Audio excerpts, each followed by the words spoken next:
Olá! No vídeo de hoje, nós vamos comentar sobre um arquétipo de um animal que é muito comum no planeta inteiro e que, com certeza, quem mora próximo ao mar já deve ter visto muitas vezes. O arquétipo da gaivota. E já começando a falar sobre uma característica então interessante desse arquétipo é essa distribuição enorme que esse animal tem pelo planeta.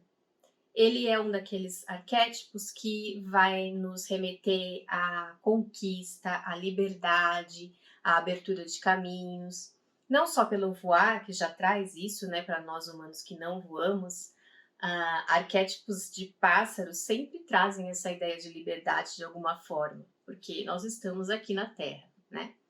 A gente vai comentar um pouquinho mais para frente que até mesmo Ícaro, um daqueles importantes personagens da mitologia grega, utilizou penas de gaivota para voar, né? Então tem um significado bastante interessante esse arquétipo ligado à liberdade.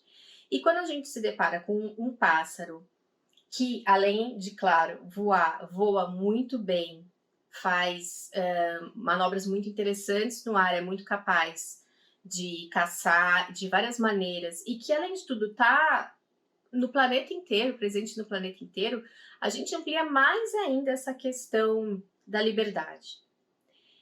Mais ou menos hoje existem cerca de 90 espécies de gaivotas, são muitas mesmo, com várias características diferentes. Elas estão presentes desde a Antártida à Antártica. Existem menos gaivotas em ilhas tropicais, mas mesmo assim existem, por exemplo, na famosa ilha de Galápagos, né, que foi aquele lugar emblemático dos estudos de Darwin. E também existem gaivotas que fazem coisas até bastante diferentes. Por exemplo, a maioria das gaivotas se reproduz nas áreas de costa, né? Vai colocar os seus ninhos também nessas áreas costeiras, vai fazer os seus ninhos, né, nessas áreas costeiras. Mas existem gaivotas que fazem isso em áreas desérticas. Então esse é um animal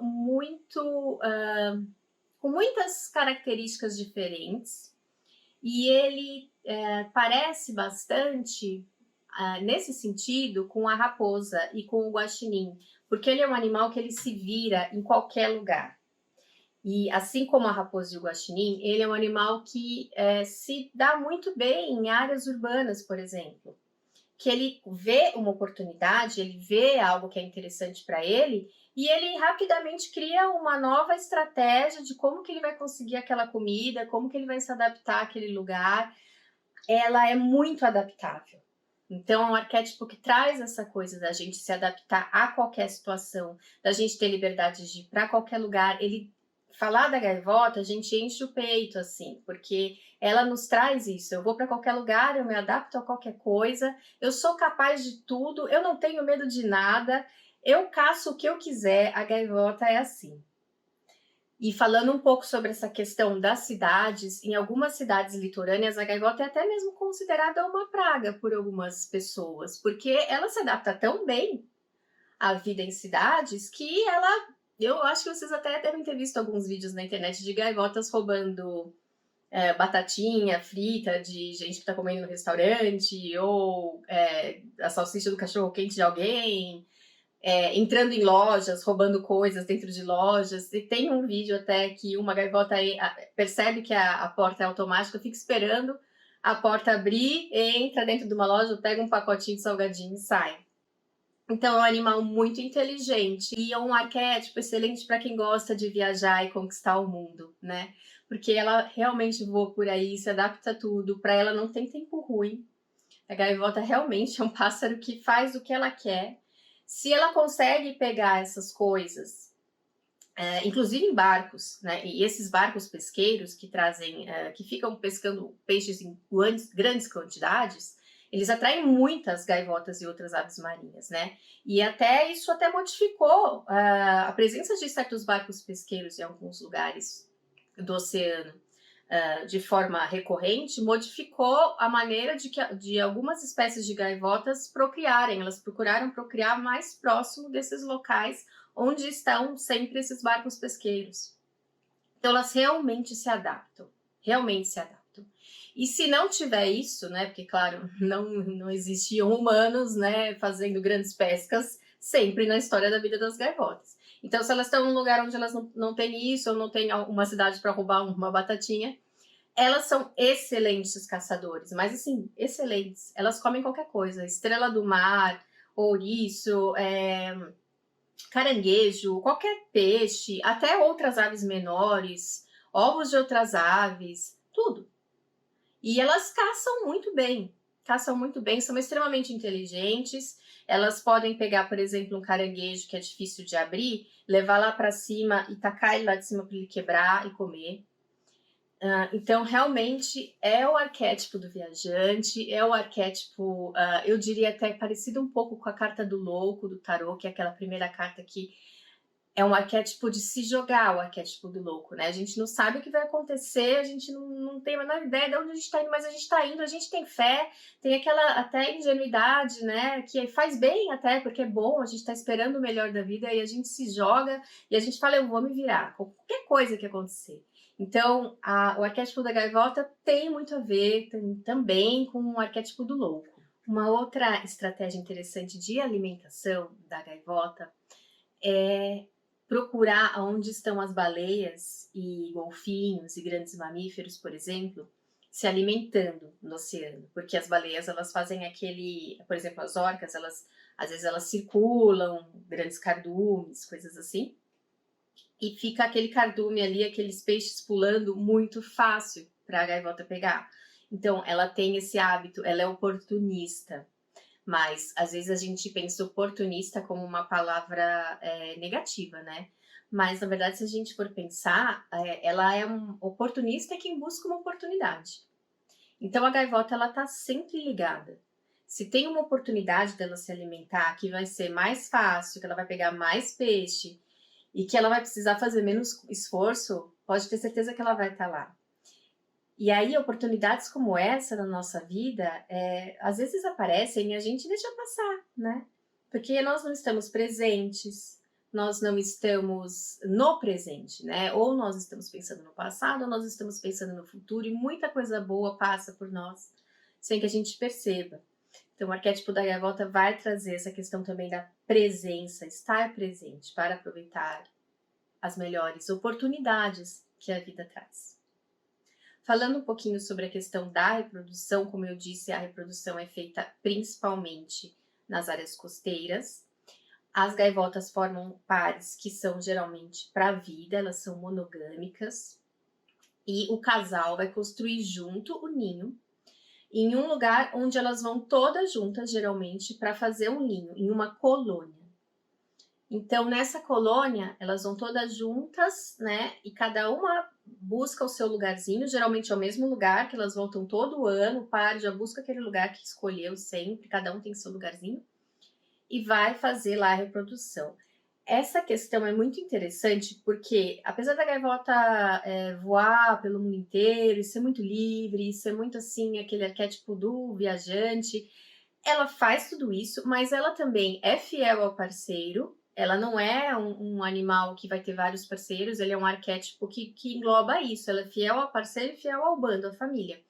Então, ela faz tudo o que ela quer. Ela tem o melhor dos mundos. Ela é livre, ela vai para onde ela quer, ela é oportunista, ela vê oportunidade, ela vai, ela faz, ela sabe fazer, mas ela também cultiva sua família, né, no seu coração, vamos dizer assim.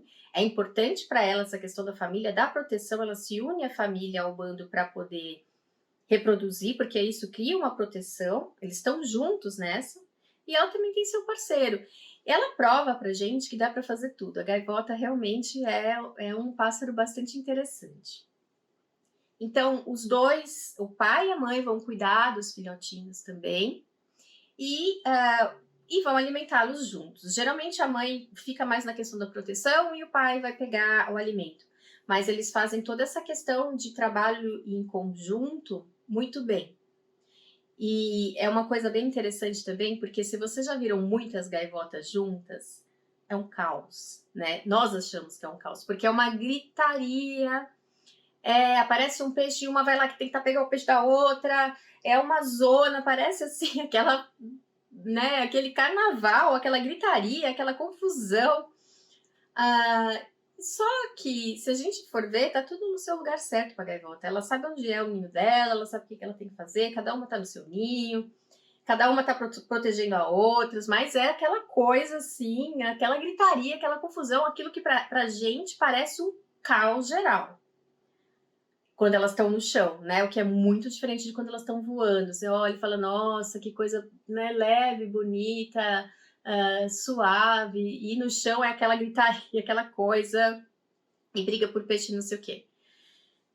Esse arquétipo, então, também, para nós humanos, vai nos ensinar a lidar com o caos, sem que o caos entre em nós.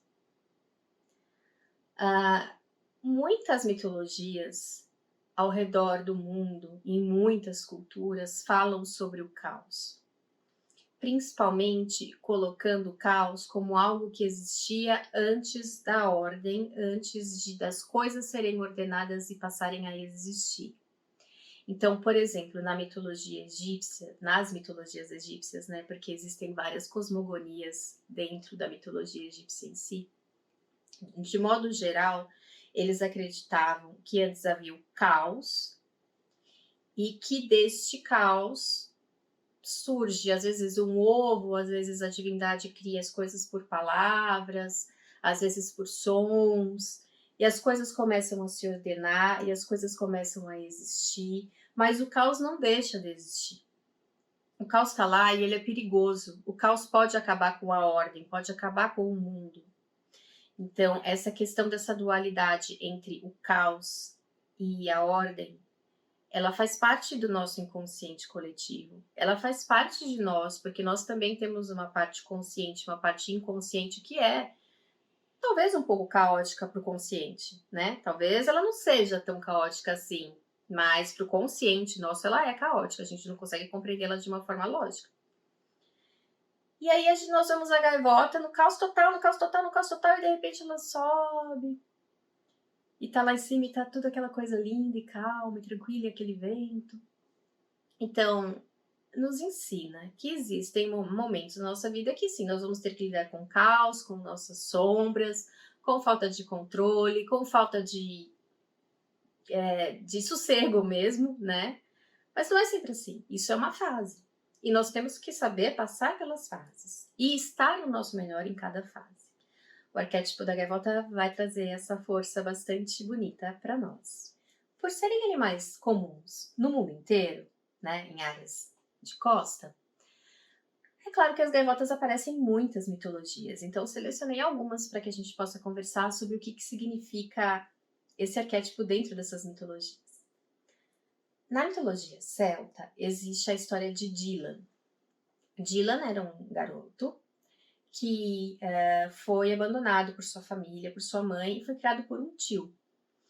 E aí esse tio um dia resolveu batizar o Dylan. E na hora que o Dylan ia ser batizado lá no rio, ele entrou dentro do rio e começou a nadar como se ele fosse um peixe, ele se tornou uma criatura marinha, e nesse dia ele se tornou uma divindade.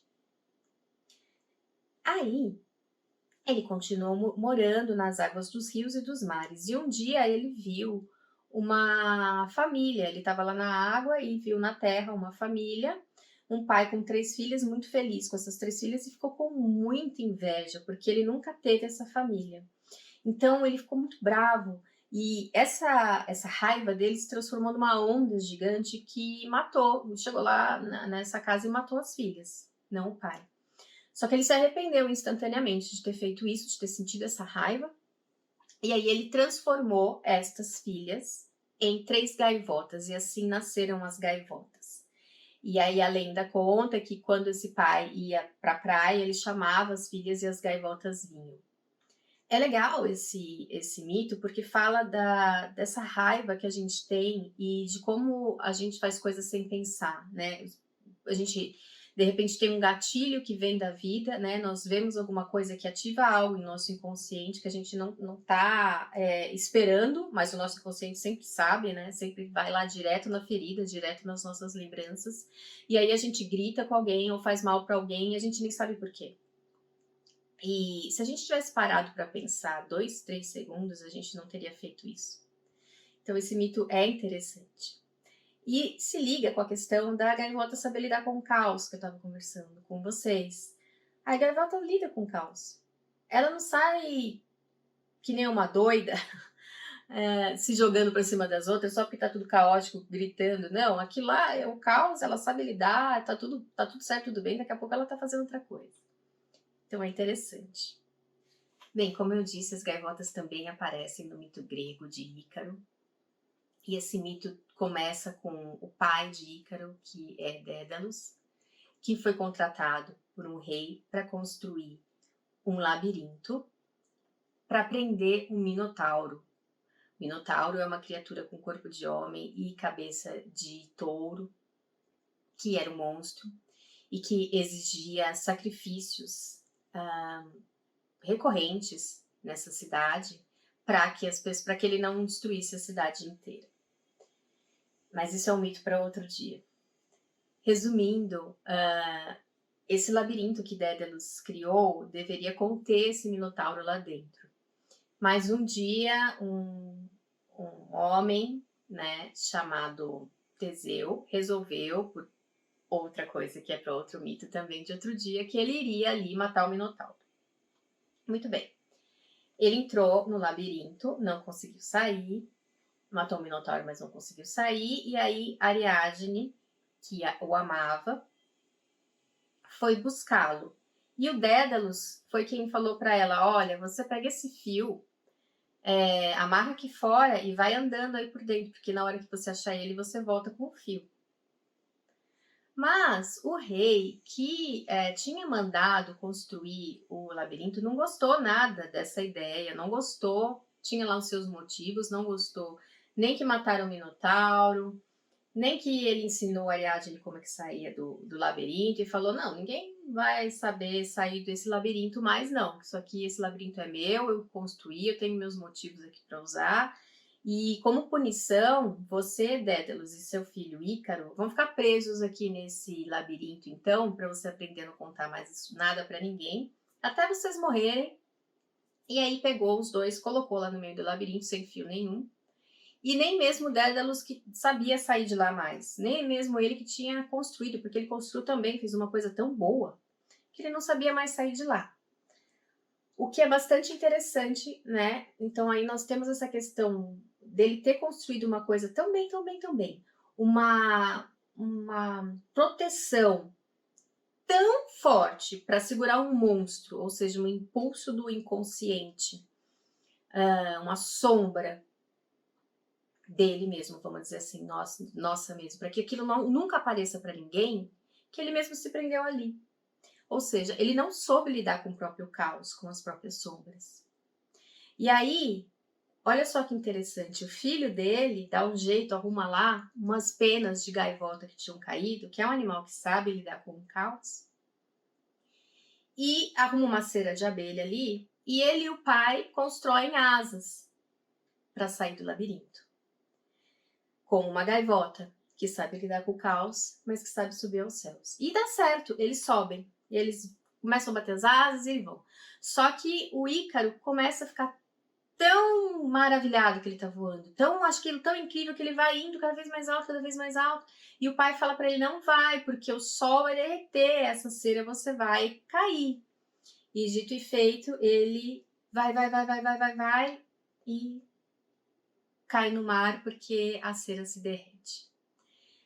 Então, esse é um mito que vai falar não só sobre a questão de nós sabermos lidar com o nosso caos, mas também de nós sabermos lidar com o nosso próprio maravilhamento. O maravilhamento é incrível, é uma sensação maravilhosa, né? Já diz o nome, mas não é pra gente ficar lá sempre, né? Nós precisamos do caminho do meio, como diz Buda. Nós precisamos lidar com o nosso caos, nós precisamos lidar com a nossa luz e nós precisamos achar um equilíbrio. E é nesse equilíbrio que a gente vai conseguir nossa evolução. Por fim, eu queria trazer uma história, que é uma história moderna, mas que é uma história que se tornou tão importante que eu não poderia deixar de trazer aqui. E Richard Bach, em 1970, publicou um livro chamado Fernão Capelo Gaivota. Este livro se tornou muito famoso no mundo inteiro teve disco, teve filme, teve várias coisas sobre esse best-seller. E a história é simplesmente incrível. Eu vou até ler uns trechinhos para vocês, porque o que ele diz nesse livro é muito profundo e é muito interessante. Resumidamente, Fernão Capelo Gaivota fazia parte de um bando de gaivotas que só se preocupava na vida com sua própria sobrevivência. Todos os dias essas gaivotas iam para um barco pesqueiro, pegavam lá os peixes que já tinham sido pescados, né? Elas nem se esforçavam para aprender a mergulhar e pescar elas mesmas. Voltavam para casa. E Fernão achava essa vida muito besta. Ele falava, não é possível que eu tenho que viver para sobreviver. Eu não quero sobreviver, eu quero viver. E aí ele começou a perceber que, eu tenho asas, eu preciso... Essas asas fazem muito mais do que vir até aqui para comer e voltar para casa. E aí ele começou a treinar sozinho técnicas de voo, e mergulhava, e tentava rodopiar, e tentava ir cada vez mais alto, e cada vez mais rápido. Só que ele não sabia direito, né? Ele estava fazendo tudo sozinho. Então eram muitos acertos e erros, mas ele não desistia. E o pai dele falava para ele, Fernão, você está ficando magro, você não vem comer, você precisa vir comer. Gaivota não é para ficar voando assim, gaivota é para comer, a gente tem que comer, é a sobrevivência do bando. E ele até tentou. E um dia ele foi lá no barco, tentou fazer o que as gaivotas faziam, que era disputar peixe que já tinha sido pescado. Mas ele falou, essa vida não é pra mim.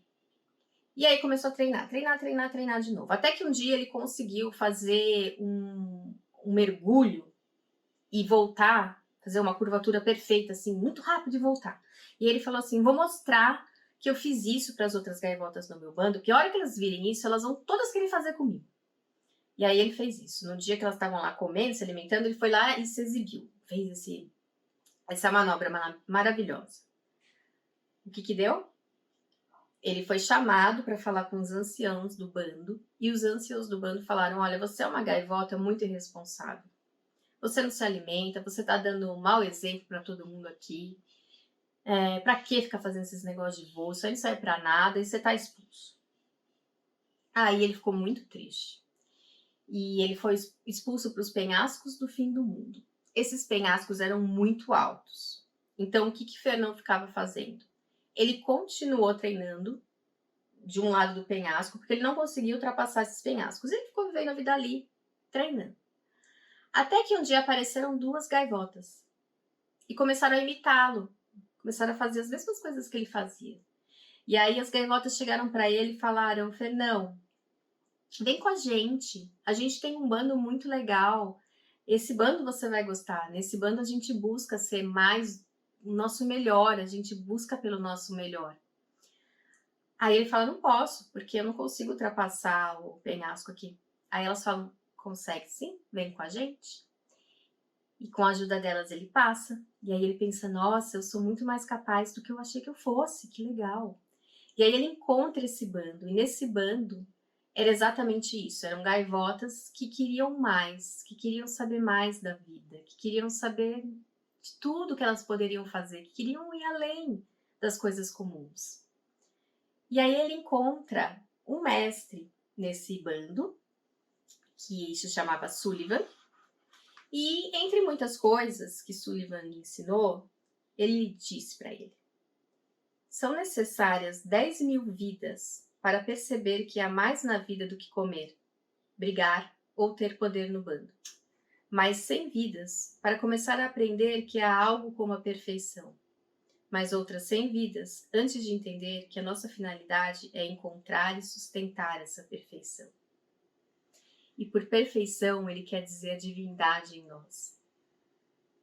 O perfeito é Deus em nós. Deus que está em todos nós.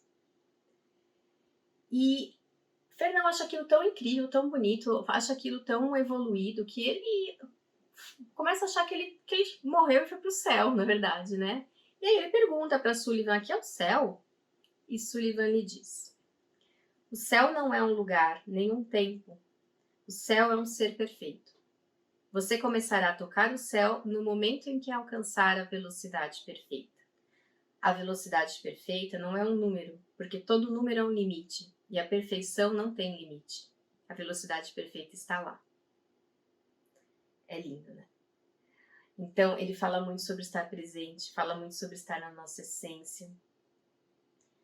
E, enfim, ele fica lá treinando com essas gaivotas até um dia que ele está com esse mestre, e o mestre fala assim pra ele: você gosta muito de velocidade, né? E ele fala: nossa, eu adoro. Aí o mestre fala assim: olha só, e faz assim.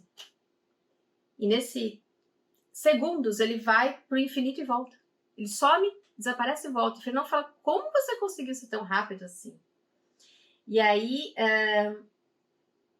ele fica maravilhado com essa possibilidade dele chegar nessa perfeição, nessa evolução crística, né? E até que um dia que esse mestre reúne todas as gaivotas e um brilho muito grande começa a sair de seu peito e ele se torna luz e ele diz para Fernão: Fernão, você está pronto.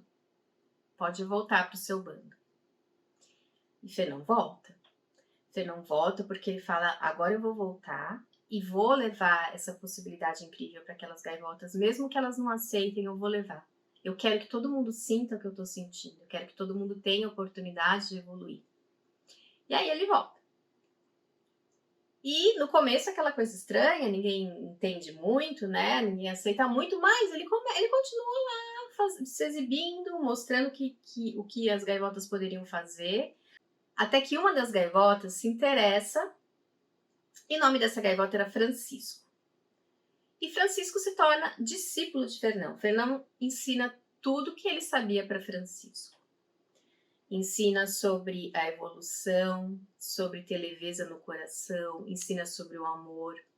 Um dia Francisco lhe pergunta: Fernão, mas como que você pode ter amor por esse bando de gaivota que fica xingando a gente, fica falando que a gente só faz besteira, fica falando que o que a gente faz não serve para nada?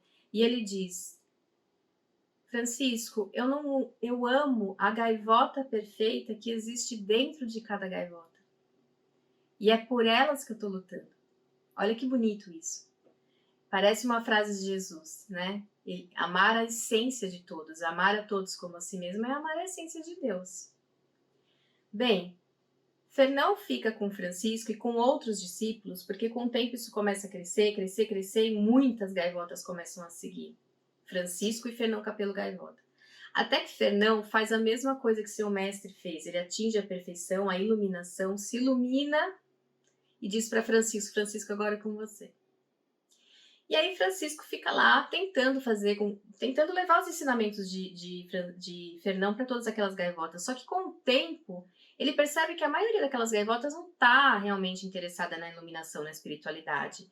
Que elas estão interessadas em coisas tolas. Por exemplo, elas ficam perguntando qual que é a cor os olhos do Fernão, como é que era? Aí ele falava castanho. Aí as que tinham olhos castanhos falavam: nossa, então, tá vendo? Eu sou igual. E aí Francisco vê que ele não está conseguindo passar o ensinamento de amor e liberdade que Fernão tinha lhe passado. E o tempo vai passando, e o tempo vai passando, e as pessoas vão criando um culto a Fernão, que não tinha nada a ver com o que Fernão tinha falado. Vira tipo de uma igreja de Fernão Capelo Gaivota, que não tinha nada a ver com as coisas que ele tinha ensinado.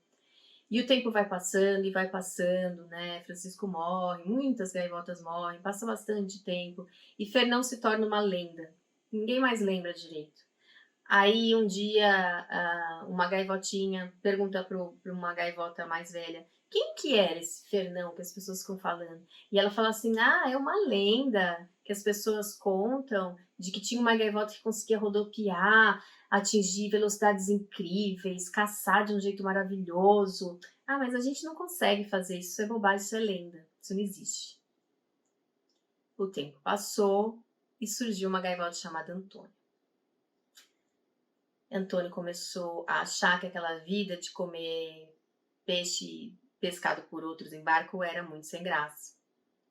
Que ele sabia que ele podia mais, ele sabia que no peito dele tinha uma liberdade, tinha uma força, tinha uma luz. E ele começou a treinar a voar. E sozinho começou a treinar a voar. Igualzinho Fernão. E igualzinho Fernão, as pessoas expulsaram ele de lá, não estavam curtindo aquilo. E aí ele voando triste, aparece do lado dele uma ave, que olha para ele e fala: oi, Antônio, eu sou o Fernão. Olha só que bonito que é esse conto. É um conto que fala sobre essa capacidade da gaivota que eu estava contando para vocês de lidar com o caos, de uma maneira tão incrível que esse cal se torna luz, que ela se ilumina, que ela realmente se ilumina, ela desperta, ela se torna um mestre iluminado. E é nessa energia linda que eu termino esse vídeo, espero que vocês tenham gostado. Até semana que vem com um novo arquétipo.